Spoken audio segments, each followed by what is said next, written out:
Been meaning to do this for a little while. I've had the foil drive for a while.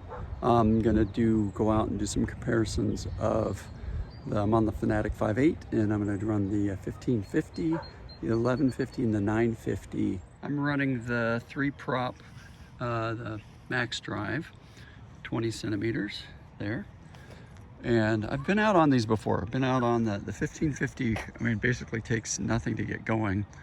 And then the 1150 is really smooth. The one I haven't been out on is the 950 yet. The other thing I haven't been out on is the smaller stabilizer.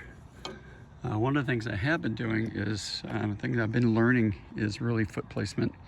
That's probably been the biggest thing while I'm utilizing this downtime. So I'm gonna play around with that and get back on it. It's Lake Ballinger, just north of Seattle. And the only thing you have to deal with occasionally are just fishing lines coming in and out. Not that big a deal. It's first out 1150 and the 480 stabilizer. The first thing we're gonna do is just get comfortable, look at the foot strap marking locations, foot locations, and then come in and try that smaller stabilizer. I jump in one more time on foot placement. One of the things I've been doing is basically going out for a while, riding it and then moving it, and just a little bit of movement makes a big difference. And I just got a piece of tape on here right now, and this is dialed in for the 1150, and that's with the foot placement that I have. Other thing I've done is just placed these little bumps. They're basically a foot strap notch, so I can get some physical feel of where my feet are. Reference, I know I always talk about reference, but put those on for the first time today, and I'll move those around so I don't have to look down or feel. I just know instantly through my foot feedback where I'm at. One more thing I really like are these T-handle Allen wrenches. They really spin things on quickly. And then they keep this in this bright yellow bag so I don't lose sight of them on the beach. You can see with these guys how quickly you can just spin these off. I'm just doing it with one hand. The thing I do like about this Sabfoil Kraken method is you can basically place this and keep it where you want, and then you unbolt and bolt the mast. The thing I do is just kind of keep this in there, because when you put the dielectric grease on it, it's going to be kind of sticky.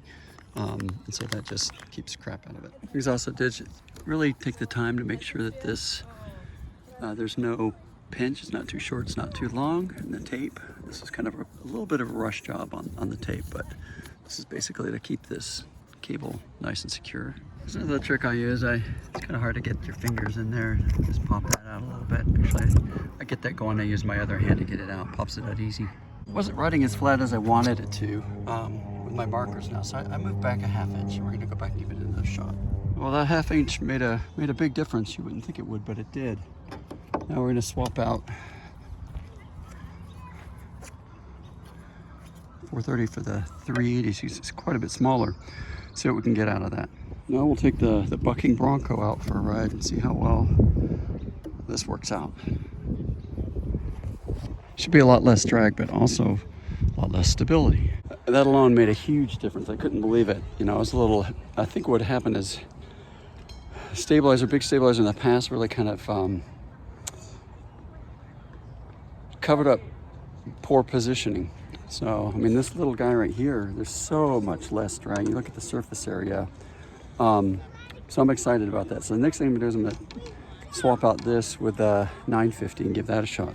So I'll do that combination of the little stabilizer, which I think I will use forever now, and the 950 and see what we get. So for reference, this is the one that's going on next. So that combo was a lot of fun. It took a lot more speed to get up, but once I was getting up, there's so little resistance. It just pivots nicely around. So, you know, being a heavy guy, I'm looking forward to being able to get out on that thing, some higher winds. So I've been through the whole selection so far. So right now, I think just kind of in general, for general medium wind around here, the 1150 with the smaller stabilizer is going to be the deal.